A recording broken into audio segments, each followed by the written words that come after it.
Nerfs are confirmed. We have the details. Tons of cards getting nerfed, both standard and wild, and even a card getting buffed as well.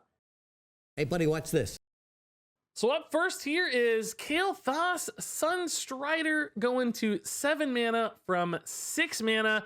And, you know, that's handy. It slows down the crazy Kael'Thas turns by 1 mana occasionally. That's one of those things that makes a little bit of difference, but ultimately I think Kael'Thas retains most of his power level here at 7 mana because Druid can get to 7 mana really easily, and that's the most commonly seen spot for Kael'Thas right now. They're ramping a lot anyway. They get to 7 mana super quickly, and boom, they pull off the same crazy turn. Does it give the opponents enough time to react to those crazy turns? In most cases, I don't really think it changes anything because the way the Druid turn works, it's often game ending regardless because they're summoning a big old wide board of tokens and they're Soul of the Foresting it. There's very rarely anything that answers that efficiently regardless. Like Brawls leave behind a bunch of Soul of the Forest, right? Soul Mirrors leave behind a bunch of Soul of the Forest. So the difference between 6 and 7 mana there, most decks don't magically conjure up an answer by the time it gets to 7 mana. And what that means is this probably retains a vast majority of its power level in Druid in particular. There may be some other decks and breakpoints where this gets a little worse because you do have less spare mana at the end of a given turn to chain together, like say 2 2-mana spells, which you could have done in the past. Suddenly you can't do with Kael'Thas. You have to do a 2-mana and a 1-mana spell for decks that aren't playing a bunch of 0-mana spells like Druid specifically. So maybe this limits it in other classes, other archetypes more so, and that's cool that we don't see this like across the meta being the super frustrating card everywhere. But for the place it's frustrating most people right now, which is in Druid, and it feels like it's too powerful in Druid, I think this is still really, really strong. Maybe to a concerning degree even. I think most people were looking for a change here to the actual effect itself, where this was limited to the number of spells it could discount, or maybe the amount to which they were discounted. So the mana cost being changed itself may not be significant enough in most people's eyes and may not be significant enough in the meta's eyes either.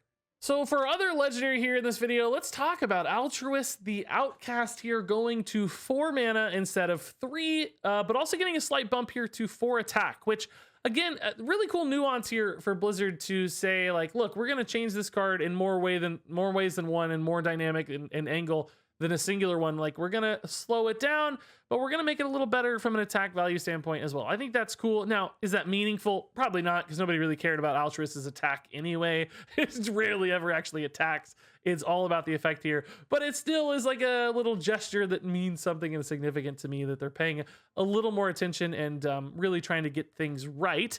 Now, that said, Altruis at 4 here, the biggest implication of this is just that it's going to take more total mana to pull off those crazy Altruis turns, just slowing it down a little bit. And I think Altruis remains a really powerful card, particularly because a lot of the times you're playing this in like turn 7, 8 anyway, and you might have had spare mana regardless. You're playing all 0 mana stuff from Eye of Gul'dan, and you have 3 or 4 extra mana, so it doesn't matter that Altruis costs more. You're still happy to realize this effect. It does occasionally change those like mid-game Altruis turns, or maybe you just play 1 or 2 things alongside it to help swing an early board against, say, an aggro deck.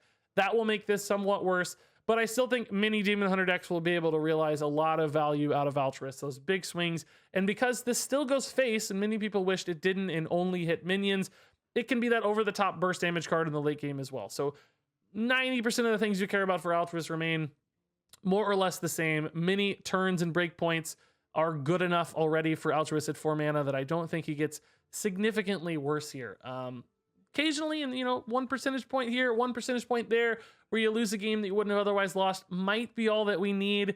But I'm worried Demon Hunter is still going to be pretty powerful given this change and some of the other limited adjustments we've seen as well. Next up here is Frenzied Felwing, going to 2 health instead of 3. So still a minion that aggro decks can cheat out just as efficiently as before, but it's not quite as sticky on board, more susceptible to a handful of AoEs, things like Breath of the Infinite or Holy Novas. Now threaten this on demand, no problem, as opposed to being a 3 where they didn't quite resolve it. Beyond that, of course, just early game minions at 2 attack can easily trade into this, and occasionally like weapon attacks from something like a Demon Hunter, it's pretty easy for them to get to 2 attack, a little bit harder to get to 3 in some cases. Now, obviously, there's a lot of 3 health breakpoints in the game too that don't change, but very occasionally certain decks will be able to answer this more readily and take less damage. So it probably becomes a slightly weaker tool for aggro decks. That said, I think they still run it in many cases just because getting wide boards and big bodies out early is what aggro decks like to do.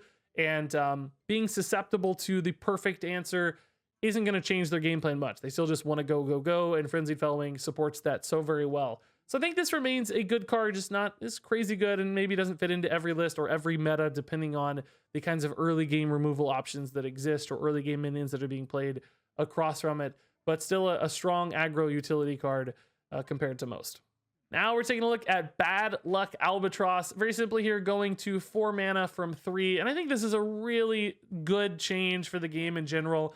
Bad Luck Albatross exists in this kind of tech card state where it's really good at countering specific things, namely Highlander decks, but it also had some bonuses. It kind of hurt pure Paladin every once in a while, but beyond that, just drawing Albatrosses is really bad. So it was both a good tech card, it was a good like general disruption card, and frankly, it has pretty good stats at 3 mana. And because it did all 3 of those things so darn well, there's really no penalty or risk or downside of running the Albatross, which is not usually the case for a tech card. Usually tech cards have limitations, or they're not particularly efficient from a stat or mana standpoint.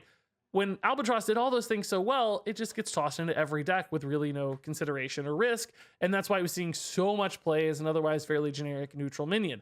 And that is sometimes problematic, right? You want cards like this to mean something and be significant when they're included in your list, and moving this to 4 mana does help that a little. It's a little harder to play now because the stats don't feel as good. You're committing some inefficiencies to reaping the benefits of the Bad Luck Albatross, and only some decks are going to be able to do that successfully, and that means other things have a time to shine and don't get penalized freely just because a card like Bad Luck Albatross exists. So I don't think this card gets played nearly as much at 4 mana, although there will still certainly be some decks that care enough to run it or have that slot. Just because they are a Highlander deck anyway, or maybe they like Beasts or Death Rattle synergies, whatever it is. Albatross still gets in some decks, just not nearly so many. Next up here, we got Battle Fiend, and Blizzard nerfed this one again exactly as people had requested, moving it down to 1 attack. I think that's a great fix for Battle Fiend here. It remains a solid early game minion with upside instead of an insane early game minion at its base level with even more upside. So you're kind of balancing that really great onboard 2/2 that you might get with like a Blazing Battle Fiend by default with the upside of this scaling into 3 or 4 attack. So it finds a little bit more of a middle ground. And sometimes you might prefer something like a Blazing Battle Fiend just to have that guaranteed 2 attack. If you have a lot of attack synergies though, maybe Battle Fiend makes more sense because it starts scaling to 3 to 4, etc. for more chip damage. So does this still get played as a 1/2? I think it gets cut in a handful of lists as a 1/2 just because your opponent might be able to trade more effectively into it at 2 attack than 3. It's so much worse against 2/3s in particular. In the early game, it doesn't trade up as well. So there are times where Battle Fiend feels significantly weaker because of this, and it just takes so much longer to get it into the exciting minion state for 1 mana. That said, it still probably makes the cut in some attack synergy lists. There's still enough twin slices out there to get this thing to 2/2 pretty quickly and then scale it harder on future turns. So a fine minion now instead of a totally insane, crazy strong minion as it was in the past. Next up here is Glaive Bound Adept for Demon Hunter. A very small nerf here, I'd say, going from 7 attack to 6 attack.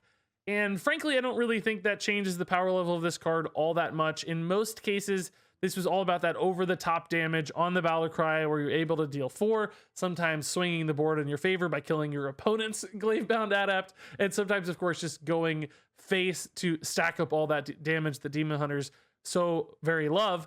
But the difference between 7 and 6, particularly around the mid-game where this is being played on turn 5, turn 6, isn't really that big. It's already trading into most things fairly favorably, and that doesn't change the breakpoints all that much on this going face. If you're hitting 6 face damage off of a Glaive Bound Adept attack, you're already probably going to win the game and already really excited at that result.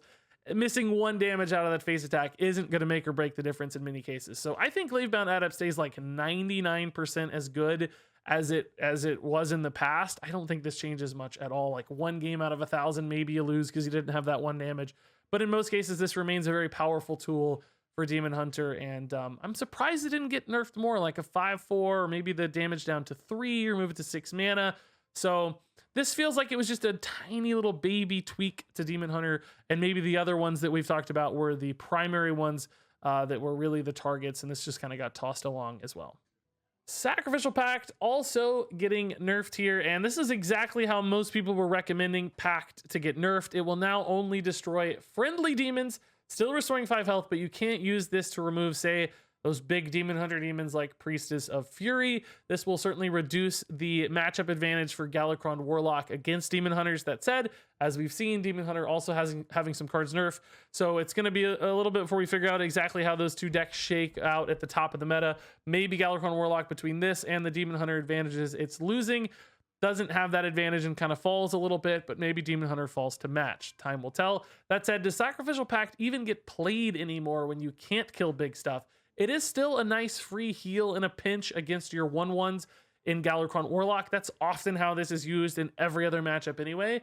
And to me, it felt pretty good in those instances. So I think there are still some Galakrond Warlock lists that care enough about healing that this card remains in there. Now, the other big implication for Sacrificial Pact, of course, is Lord Jaraxxus. He might be coming back. This no longer targets enemies, so you can't kill Lord Jaraxxus, which means two things. In normal scenarios and in Zephrys scenarios where Zephrys would have generated a Sacrificial Pact, it's no longer an insta-kill against Jaraxxus. Does that mean Jaraxxus comes back into the meta? I don't think so, just because I think 15 health is still too low, but you better believe I'm going to try it, and I'm excited to see Jaraxxus at least having a chance in the Zephrys era to see any kind of play at all. Between Leroy leaving and Sacrificial Pact leaving, maybe this is the perfect window for our good buddy Jaraxxus. And we've also got a card buff here, which is so cool to see. I'm so glad that Blizzard is willing to take a look at cards that are maybe not living up to expectations and go into archetypes like Libra and Paladin that aren't quite good enough and give them a little boost. That's such good news. And Libra of Justice here going to 5 mana instead of 6 mana. So this does two things. This gives Libram decks a faster way to start to react to their opponent's stuff, set up those board clears with, say, a Wild Pyro or a Consecration more affordably, particularly if this is already getting discounted by your Librams. This could very easily go to 0 now, or just 1 or 2 quite regularly in Libram decks. Beyond that, outside of Librams, this becomes a pretty useful removal tool. It was already somewhat viable, and at 5 mana now, this is a one-sided equality that you can still use in combination with those Wild Pyros and Consecrations in any kind of slower control Paladin list. It doesn't necessarily have to have Libram support to see a card like this one played. So Libram goes from what I always felt like was the weakest of the Librams to now being a really nice tool for Paladin, both in Librams and without. This becomes a pretty cool card. Is it enough to get Libram Paladin over the hump into like a high tier deck? That remains to be seen, particularly because, you know, Demon Hunter is going to get worse. That gives Libram Paladin a little bit of space to grow as well. Between the two, hopefully and perhaps Libram Paladin does get there. That would be a sight to see and something I'd love personally. And it seems like that must be Blizzard's goal by buffing this card in particular to help them make that archetype viable where otherwise it had fallen a little bit short. We've also got Blood Bloom in wild format going to 4 mana from 2 mana. This is being used in Darkest Hour Warlock to actually cheat out a bunch of big minions earlier than you're supposed to. And I do think a 2 mana change here feels like it's going to be sufficient, again, from limited experience and expertise here in wild format. But when you're talking about big swing turns like that, you know, Mage, it's like the game ending turn, and they're still going to win the game maybe just 1 or 2 turns later. Who cares? With this one, when it's a swing turn in particular, that means your opponent has a little bit more time. There's no finality like in the Mage where it's ending the game. This one, they can still play some removal spells, still find ways to answer that big board that's generated off Blood Bloom. So slowing that down gives them more time to find answers and more time to get mana to play those answers, both of which should really help reduce the crazy friction that's created by those big Blood Bloom boards and give opponents opportunities to win. I don't know if this kills that combo outright, but it certainly feels like it's going to lower the power level substantially, which should ease people's concerns and help fix the Blood Bloom problem. So next up here, we have Open the Waygate for Mage. This one has been wreaking havoc on wild format, and used to be 6 spells required to complete the quest, now moving to 8, changing that by just a couple spells. I don't play a lot of wild right now, so my insights on this one are going to be fairly limited, but my instincts tell me that's not a big difference. Maybe slows down the Mage by a turn or 2, but if they have enough stall and survival anyway, then they're going to get there regardless and still have their ultimate win condition, you know, doubling or even tripling their spells to own you. So I don't know that that's enough difference. And sometimes it may only, you know, change it by half a turn. Like you might actually just have overkill anyway on all your spells and won't even notice a difference. So how many games is this going to slow down the mage enough where this makes a difference and an impact? I don't know the breakpoints super well, as I said, but I would have gone to 10 as I recommended in a previous video. That said, maybe Blizzard has some data they're looking at internally that says, hey, you know, if we buy 1 or 2 more turns, then mages tend to lose, say, on like turn 10, way more often than on turn 8 if the quest is completed, and that's all the difference that it needs. So maybe 1 or 2 spells is really enough in theory. But we'll see. The good news is Blizzard is willing to make changes to Wild and keep an eye on that format because, you know, people have been complaining and struggling with this one for a while. So for them to get some love is ultimately a great thing, and they're probably not beyond going back and changing it even more if this is still a problematic card. And there you go, folks. That wraps it up for this look at the nerfs. Some changes indeed. Some of them I doubt are going to be impactful. Others I think will be small incremental changes that really do add up to significant impacts on certain decks and will shake up the meta at least a little.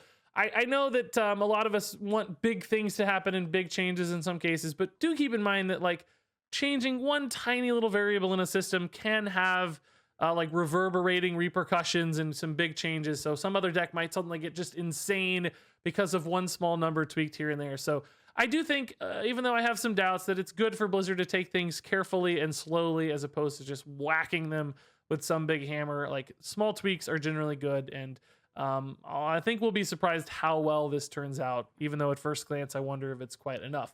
So all that said, of course, share your thoughts in the comments below. If you hate these nerfs, let me know. If you love them, let me know. I always like hearing your guys' insights down there. But until then, thanks as always for watching, and until next time, game on.